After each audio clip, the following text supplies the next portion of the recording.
Hello दोस्तों, आप सभी का वेलकम है पीएस क्लासेस में और मैं प्रशांत सर आप सभी का स्वागत करता हूं। CTET Hindi pedagogy test series 4 लेकर के प्रेजेंट हो गया हूं। और दोस्तों, अगर पहली बार आप मेरे चैनल को विजिट कर रहे हैं तो लाइक सब्सक्राइब करना बिल्कुल मत भूलिएगा और ज्यादा से ज्यादा लोगों में शेयर कर दीजिएगा। ऐसी वीडियो पाने के लिए राइट साइड में बेल आइकन के बटन को दबा दीजिएगा ताकि सबसे पहले हमारी वीडियो मिले। नए व्यूअर हैं तो क्या करना है, लाइक सब्सक्राइब और राइट साइड बेल आइकन के बटन को दबाना है। पुराने व्यूअर हैं तो एक लाइक कर दीजिएगा। तो दोस्तों, आपके स्क्रीन पे पहला क्वेश्चन ये रहा, एक से अधिक भाषाओं का प्रयोग कक्षाई जटिलताओं को बढ़ाता है, शिक्षकों के लिए गहन समस्या है, संज्ञानात्मक विकास में सहायक है, किसी भी एक भाषा में निपुणता में बाधक है। किस ऑप्शन की तरफ बताई जाए? सी, संज्ञानात्मक विकास में सहायक। नेक्स्ट क्वेश्चन, दृष्टिबाधित बच्चों की भाषा सिखाते समय उन्हें कक्षा में अलग बैठाना चाहिए ताकि उन पर विशेष ध्यान दिया जा सके। उन्हें विभिन्न भाषिक गतिविधियों में शामिल नहीं करना चाहिए। कम पाठों वाली पाठ्यपुस्तक का निर्माण किया जाना चाहिए अथवा अधिक से अधिक मौखिक भाषा का प्रयोग करना चाहिए। बताइए दोस्तों, किस ऑप्शन की तरफ जाएं और कमेंट कर बताइएगा कि आपका स्कोर कितना गया और वीडियो कैसा लग रहा है। लाइक करना बिल्कुल मत भूलिएगा। चलिए डी ऑप्शन की तरफ जाएंगे, अधिक से अधिक मौखिक भाषा का प्रयोग करना चाहिए। Next question is on your screen, प्राथमिक स्तर पर भाषा की पाठ्यपुस्तकों में किस तरह की रचनाओं को स्थान दिया जाना चाहिए? विदेशी साहित्य की रचनाएं, ऐसी रचनाएं जो बच्चों के परिवेश से जुड़ी हों और जिनमें भाषा की अलग अलग छटाई हो, जो प्रत्यक्ष रूप से मूल्यों पर आधारित हो, केवल कहानियां अथवा कविताएं। बताइए किस ऑप्शन की तरफ जाना बेटर होगा? बी, ऐसी रचनाएं जो बच्चों के परिवेश से जुड़ी हों और जिनमें भाषा की अलग अलग छटाएं हों। चलिए अगला क्वेश्चन लेते हैं। निम्नलिखित में से कौन सा बच्चों का भाषिक क्षमता के आकलन का सबसे उचित तरीका है? बादल, आसमान, चिड़िया, बच्चे आदि। संज्ञान शब्दों का प्रयोग करते हुए एक कहानी लिखिए। संज्ञा की परिभाषा को पूरा कीजिए। संज्ञा को परिभाषित कीजिए। संज्ञा शब्दों के 2 उदाहरण दीजिए। किस ऑप्शन की तरफ जाना बेटर होगा? बताइए मेरे प्यारे audience, dear friends, tell me. ए, बादल, आसमान, चिड़िया, बच्चे आदि संज्ञा शब्दों का प्रयोग करते हुए एक कहानी लिखिए। Next question is on your screen, बच्चों की मौखिक अभिव्यक्ति का विकास करने के लिए सबसे कम प्रभावी तरीका कौन सा है? व्याकरण आधारित संरचना अभ्यास, अपने अनुभवों का वर्णन, बातचीत करना, संवाद, अदायगी। Tell me guys, which option is goes to correct? और इसमें जो सबसे सही ऑप्शन की तरफ हम जा रहे हैं वो क्या है? व्याकरण आधारित संरचना अभ्यास। Next question is on your screen, निम्नलिखित में से कौन सा द्वितीय भाषा शिक्षण का उद्देश्य नहीं है? विभिन्न क्षेत्रों पर स्थितियों में हिंदी की विभिन्न प्रयुक्तियों को समझने की योग्यता का विकास, हिंदी के व्याकरणिक नियमों का कंठस्थ करना, दैनिक जीवन में हिंदी में समझने तथा बोलने की क्षमता का विकास, बोलने की क्षमता के अनुरूप लिखने की क्षमता का विकास। बताइए दोस्तों, किस ऑप्शन की तरफ जाना बेटर होगा? किस ऑप्शन की तरफ? ऑप्शन बी की तरफ बिल्कुल हमारा इशारा हो रहा है। हिंदी के व्याकरणिक नियमों को कंठस्थ करना नहीं से रिलेटेड क्वेश्चन था, तो ध्यान दीजिएगा। भाषा सीखने के लिए कौन सा कारक सर्वाधिक महत्वपूर्ण है? भाषा के व्याकरणिक नियम, पाठ पर आधारित प्रश्नोत्तर, भाषा की पाठ्यपुस्तक, समृद्ध भाषिक वातावरण। टेल मी गाइस, किस तरफ जाना, किस ऑप्शन की तरफ जाना बेटर होगा?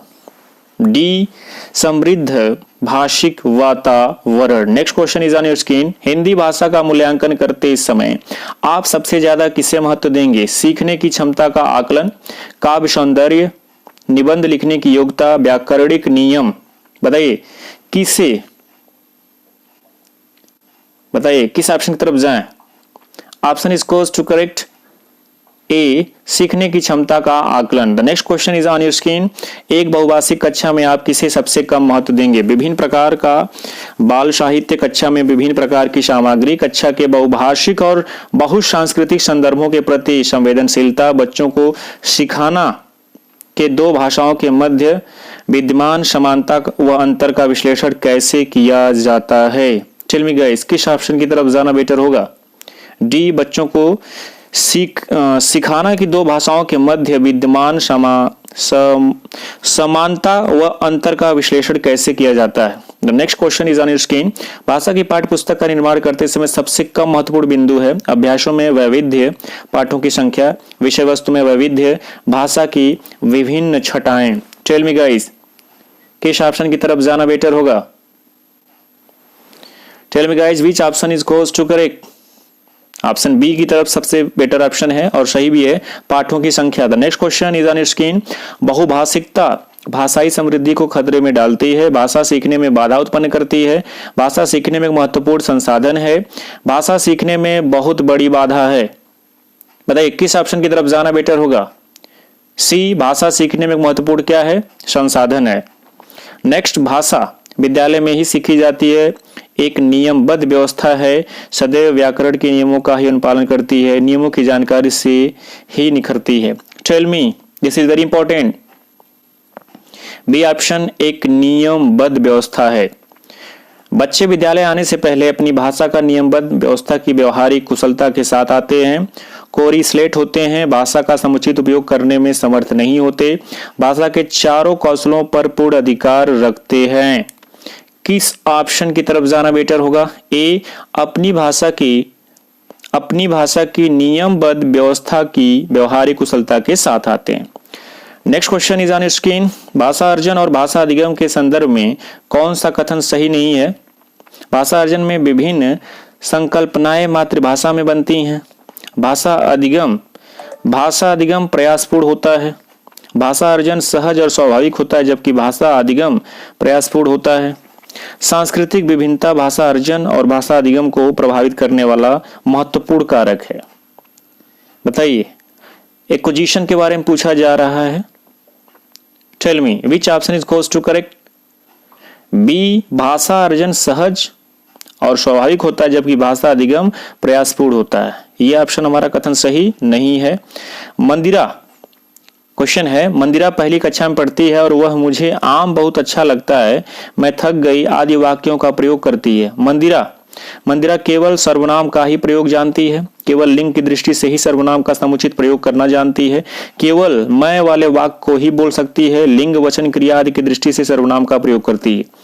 बताइए किस ऑप्शन की तरफ जाना बेटर होगा? तो डी है, लिंग वचन क्रिया आदि की दृष्टि से सर्वनाम का प्रयोग करना।